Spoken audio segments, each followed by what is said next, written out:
Welcome to the Anti-Noise Experience podcast, Endurance Noise, Random Musings. It is Saturday around 4 o'clock here in Bakersfield, California, August 29, 2020. Today I thought I'd talk about an item that I use quite often. In fact, I use it several times a day, and you don't have to be old like me to use it.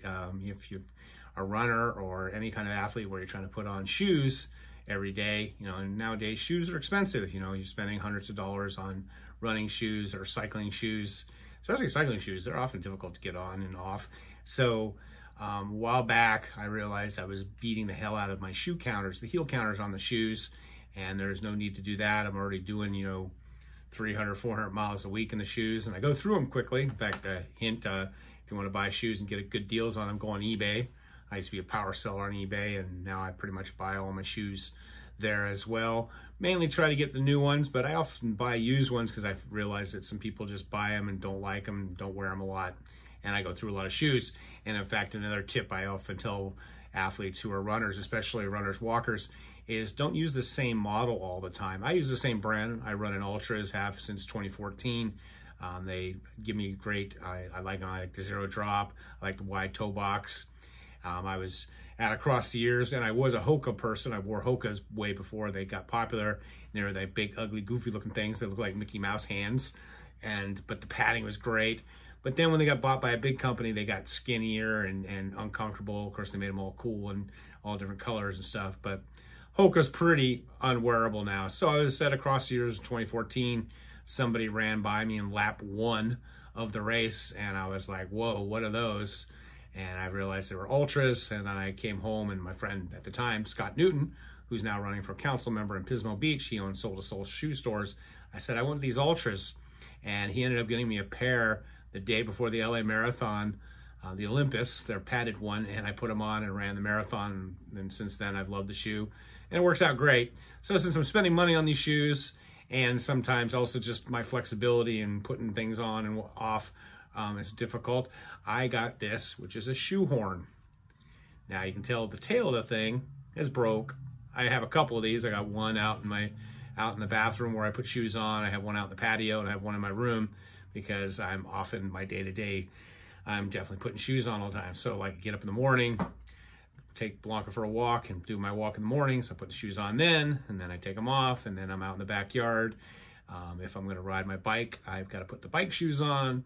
If I'm going to run in the pool or do workouts in the pool, I got to put those shoes on, and those shoes kind of get really beat up because they're in the water all the time. So this SHOEHORN, a lot of kids probably don't know what a SHOEHORN is. SHOEHORN really works really great on putting the shoe on and not beating up the counter. And then of course, it's really great too in races when you're really tired. Like I know a couple weeks I'm doing a 24-hour 100-mile race up in Northern California. I usually don't have a crew. And so from time to time, you want to take your shoes off to rest your feet, give them some air, or switch shoes, which I don't recommend. If it ain't broke, don't fix it.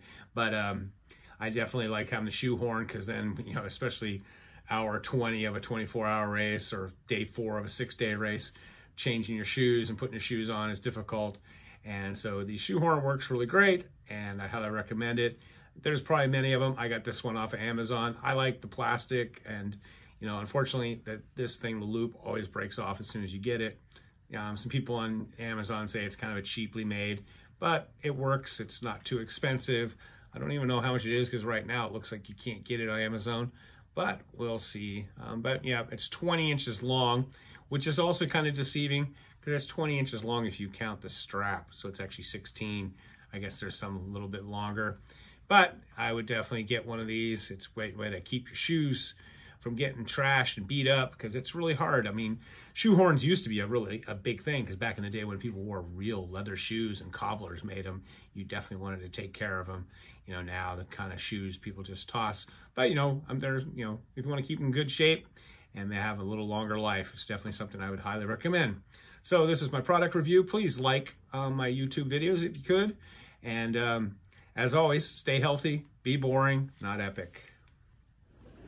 And here's a demonstration on how to use the SHOEHORN. We have one standard old beat up Ultra and one pug, of course, Molly. Got the SHOEHORN. This one, the thing even completely fell off, but no big deal. So I think I can actually do it with the SHOEHORN with just one hand. You put that there, and voila, you got your shoe on. You didn't trash the shoe. You didn't have to bend over.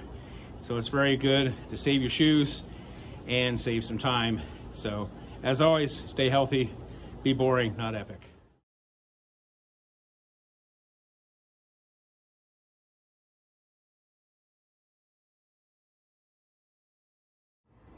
And there's one standard beat up Ultra, and there's of course Molly. It has to show up. But to show you kind of how the SHOEHORN works, I can put it on using one foot. I mean one hand.